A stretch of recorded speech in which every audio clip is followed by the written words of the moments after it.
Dari 11 lokasi bazar murah Ramadan yang telah digelar di Kota Palembang, daging menjadi salah satu buruan warga yang datang.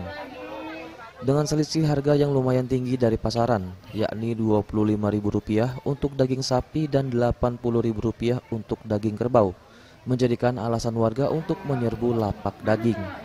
Adapun kebanyakan warga tidak langsung mengkonsumsi daging tersebut, namun disimpan untuk dinikmati di saat Hari Raya Lebaran.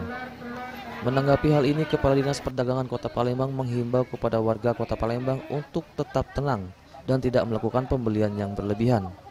Sebab stok daging di Kota Palembang aman hingga Hari Raya nanti. Dan untuk harga, Raymond berharap bisa tetap stabil.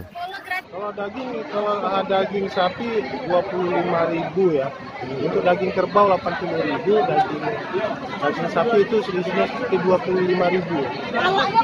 120, selisihnya sekitar 25.000. Kami stok dari pantauan kami dan dengan Dinas Ketahanan Pertanian dan Pertambangan untuk stok daging itu kita pastikan aman.